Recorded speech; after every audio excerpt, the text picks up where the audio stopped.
Chapter 20 of The Girl Who Speaks Bear by Sophie Henderson, with illustrations by Kathrin, Honesta, and published in this edition, and I think overseas as well, by Usborne. Thank you, Usborne, for allowing us to do this.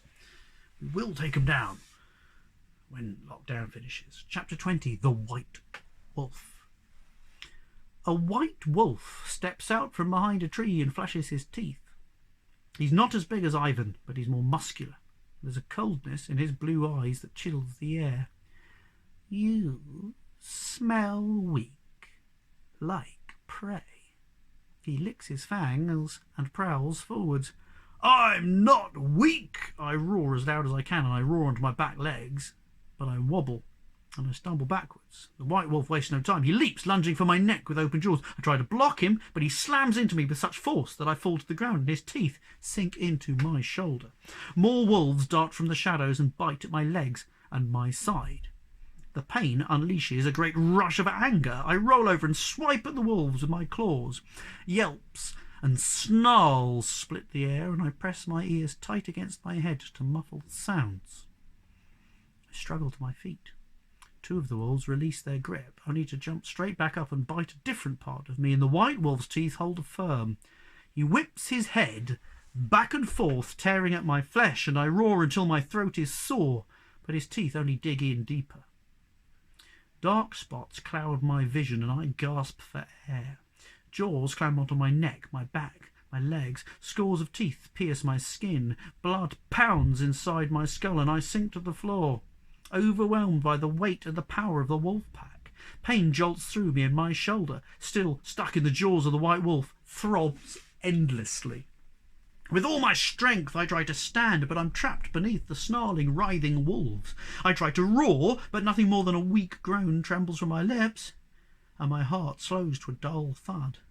Frustration storms through me. I want to go home. My mind fills with thoughts of Mamochka mixing medicines, and Mousetrap pattering beneath the floorboards, and Anatoly sitting by the fire, and Sasha gliding to the village on his blades like a swallow in flight. My heart beats stronger. I heave myself up and stagger across the clearing. Wolves dangle from me, hanging on with their teeth and claws. I slam my body into tree after tree, squashing the wolves against the thick trucks, spearing them with sharp branches, and one by one they yelp and fall and cower below me, and the white wolf holds on. Let her go. A deep snarl silences the wolf pack. The white wolf stops still, but he keeps his grip on my shoulder. His hot breath makes my wound sting. I turn to the snarling voice. I recognise Ivan's golden eyes and his scent that is edged with something rotten. He glares at the white wolf. His eyes are scorching embers. Finally, the white wolf releases my shoulder and licks his teeth. What do you want, Ivan? Ivan steps closer to the white wolf, looks down on him. Leave her be. Why? The white wolf tilts his head. I back away from the wolves. None of them try to stop me. They're all staring up at Ivan and the white wolf, their heads lowered, their ears flat. Because I told you, Ivan snarls. You aren't leader of this pack anymore. You abandoned us. The white wolf looks around at the other wolves as if for support, and a few of them nod and growl in agreement. Ivan raises his hackles. He stands head and shoulders above the white wolf. I'll lead this pack again once I've proven my strength. You're old, the white wolf scoffs. Your time as leader has passed, but you could still be a member of this pack if you weren't so proud. I'm not old, Ivan barks, and I'll only return as pack leader. His eyes flash in the darkness. The white wolf lets loose a blood-chilling, howling laugh. You let a bear cub take your claw, and with it you lost our respect. True, Ivan nods solemnly, but I know how to prove I'm strong enough to lead again. He glances back towards me. That bear is the cub who took my claw. She returned to the forest 2 nights ago. I've been tracking her, and I've learned she's no ordinary bear. The white wolf stares at me with his cold blue eyes. She smells like an ordinary bear and tastes like an ordinary bear. He lips his lips and sneers, and the puncture marks he left on my shoulder sting like fire. I saw her pull an elk from beneath the ice of the silver stream and ride on it on a floe along rushing meltwater channels. From the shadows I watched her weasel tear through this very pack. I heard the roar from her chest that scared you away. The white wolf flinches at Ivan's words. The pack dip their heads in shame. I watched her stare into the skulls of the Yager's bone fence and ride in their house with the chicken legs. But more important than all that, Ivan pauses. He lifts his head high, enjoying being the centre of attention. I watched her go to the high cave and turn from a human into a bear. The wolf pack erupts in a chorus of whispers. My ears swivel as I try to pick out their words. She has the curse, the sandy-coloured wolf growls. The tree's curse. She must be descended from the bear Serena. A small wolf with thick grey fur nods knowingly. Has she come to face Smay? My fur lifts. I'm scared of the wolves and what they might do. My wounds sting. I want to run home, but I'm also bristling with curiosity to find out what they know about me and the curse. The white wolf barks, silencing my thoughts and the mutterings of his pack. I fail to see how any of this will help you return as pack leader, Ivan.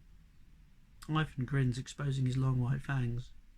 You all know Smay is the most destructive and dangerous thing in this forest.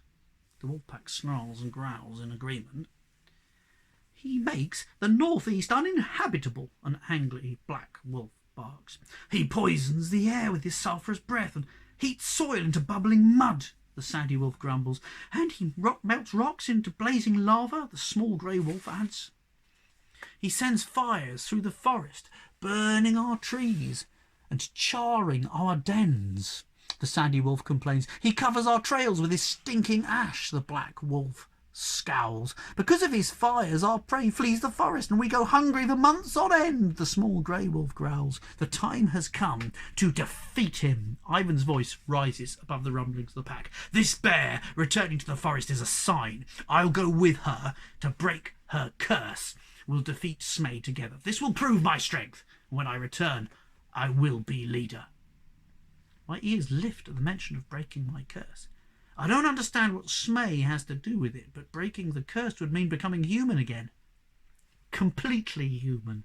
I could go home and not worry about the pull of the forest or turning into a bear ever again. I could go to the village. I could fit in like everyone else.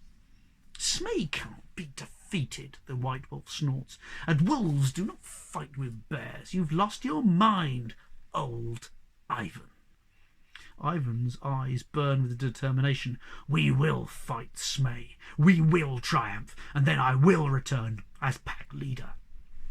If you defeat Smay, and if you return, I'll bow to you as pack leader. The white wolf nods to the other wolves, and they disappear into the shadows, silent and speedy as moths on the breeze. I glance around, wondering if I could disappear into the shadows too, but the desire to go human keeps me rooted to the spot. Ivan turns to me and nods a greeting. I saved you from being torn apart. I was doing fine on my own. You owe me thanks. Ivan tilts his head and a pang of guilt flashes through me. The white wolf did only release my shoulder when Ivan arrived. I opened my mouth to thank Ivan, but he speaks again before I get a chance. I've proven my strength to you and helped you in a time of need. In return, you'll allow me to fight Smay with you. Why would I want to fight Smay? I ask, still confused about what Smay has to do with my curse. Because Smay guards the tree that cursed your family to be bears. If we defeat him, you can ask the tree to turn you into a human again. I stare at Ivan, unsure what to say or do. I don't know anything about fire dragons. Questions swirl in my mind, along with a tiny distant scream. My ears swivel to the sound.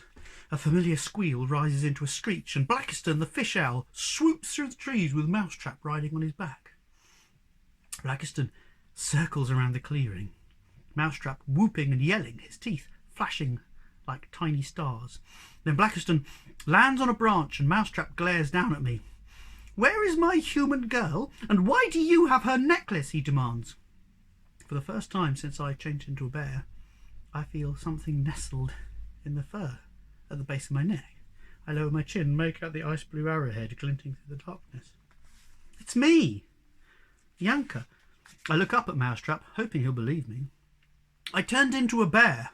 "Oh, I see," Mousetrap replies. "That explains the necklace. It was impolite of you to leave me with a younger girl, but we'll have to discuss that later." Mousetrap jumps onto the branch and flows down the tree until he lands on my back. "We've been looking for you everywhere. It's your friend, the human boy." "Sasha?" I ask. "What about him?" "I think he might be dead." That's the end of chapter 20. Sasha might be dead. Oh my word, I should probably read the next chapter straight away. But I'm not going to, because it's time to pack it in and say see you soon and look after yourself. And above all, be kind. Bye everybody.